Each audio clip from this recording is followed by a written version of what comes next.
Bonjour YouTube, it's Rish Sheehan. Please like, subscribe, share, and comment on my videos. And please don't forget to click the notification bell. Mesdames and messieurs, I am so not Sava bien. I can't even begin to put it into words how unsava I am right now. I mean, I am Trey not Sava. I'm not Sava bien. I am not doing good. I hope you guys are doing good, but I right now I'm not. Between the last couple of days, we have seen racism in levels that the unfortunate thing is black folks are all too well accustomed to. We have seen it. I shouldn't say accustomed to, but we've seen it. We're pissed. It's the reason why there's rioting in Minneapolis. We're done. We're done with this.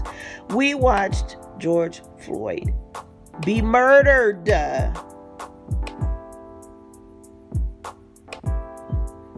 But that's not what I want to talk about. I am going to talk about somebody from Minneapolis, though. Within a day of the George Floyd murder, another incident happened in Minneapolis. This time with a Minneapolis ventured capitalist named Tom Austin. He is whatever they call male Karens. He's a male Karen. Definitely a male Karen. So let's talk about Mr. Tom Austin. A story out of the Star and Tribune is the headline is Minneapolis venture capitalist loses office lease after viral video accuses him of racial profiling.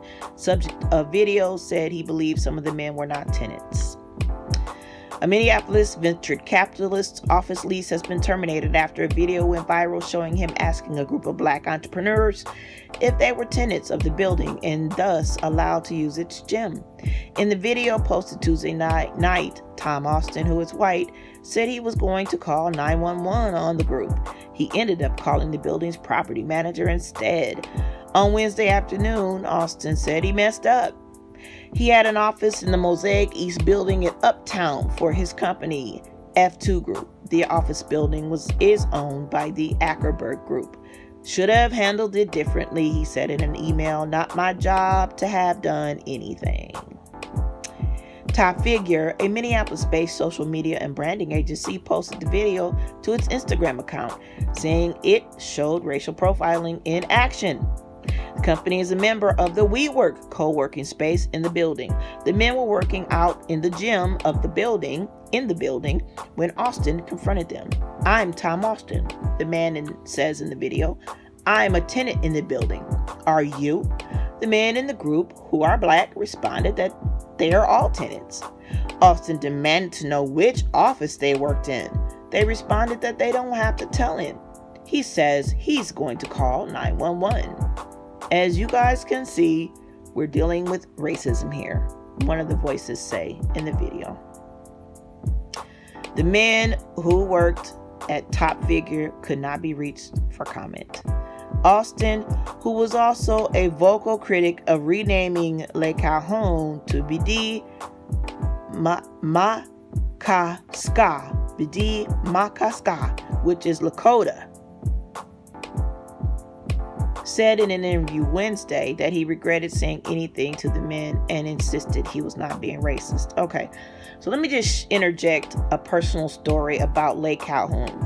When I was growing up, I grew up in Minneapolis, we as black children and black people were not allowed to go on the other side of Lake Calhoun. It was an unspoken rule because so many black folks had been the target of attacks.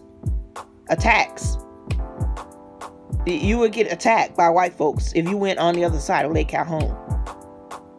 And of course, you know, what I've noticed about racists is they never attack by themselves because they're too much of a coward to do so. So they always, 4 or 5 men, always looking for a black person to wander off into that area. So black folks never did go off into them. They did. They were literally taking their safety into their hands. I digress. He said the building had recently sent out an email reminding them that only tenants were allowed to use the gym and other amenities in the building. He said he was suspicious that the men were not all tenants because he saw one person in the group of 5 men using his key fob to let others into the bathroom and other doors. He said they became aggressive when he confronted them. Okay, so I'm gonna stop. If you saw the video, if he was so scared for his well-being, you got to see the video. The man's all in this man's face. So are you sure they became aggressive? They became aggressive? No, you were aggressive. You thought you had the right to ask. You don't. You pay to be there, but you ain't. Is the building yours? No? Then keep it pushing, bruh. Again, let me continue. There's a whole bunch of people who don't appear to be a part of the building using the gym, he is heard saying on the phone in the video. He said a maintenance person ended up coming and talking to the group and then left. In its social media post, top figure noted that it pays rent to work in the building. It also said the entrepreneurs do not often speak out about the racial profiling and age discrimination they face. We are sick and tired of tolerating this type of behavior on a day-to-day basis, and we feel we had to bring light onto this situation, they wrote. The social post generated more than 3,000 comments and more than 20,000 likes by Wednesday afternoon, and also was being widely shared on Twitter. It comes in the same week, which is, to me, not correct. It comes within a day. It comes within a day of George Floyd. And actually, George Floyd, that happened. What George Floyd happened, I just posted that yesterday. So that was Tuesday. Okay, so it came within, that happened the same day of the issue with George Floyd, of the murder of George Floyd. Central Park Karen happened on Monday. So yeah, I mean, it's technically correct. It comes in the same week, but it comes within days of each other, like literally just 2 days. Central Park Karen happened, and then George Floyd was murdered.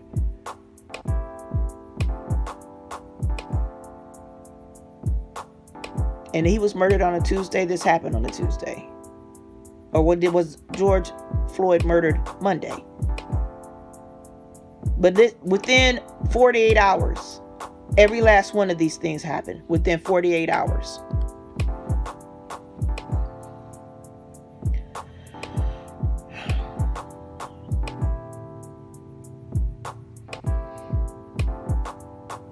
One of which showed a white woman in New York calling the police on a black man who asked her to follow the rules and leash her dog in Central Park. She was subsequently fired from her job. The other showed a white police officer, the white Gestapo in Minneapolis kneeling on the neck of George Floyd, who is black and who died shortly after, sparking protests in the city on Tuesday night. Stuart Ackerberg, CEO of Ackerberg Group, which owns the Mosaic East building, said he was already feeling heartbroken upon seeing the Floyd video when he saw the video of the confrontation at the gym in his own building. My heart hurts, he said. This is not how we do business. This is not how we do business.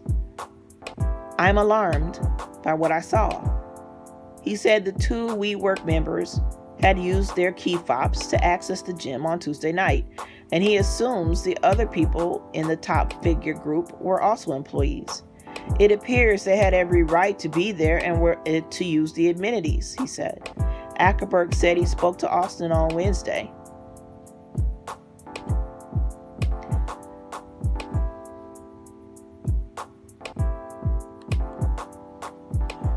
Sorry, there's a little hiccup here.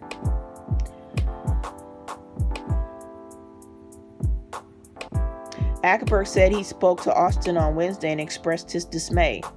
I shared with him that I did not think it was handled well, and there are other ways to go about this, he said. It's unfortunate.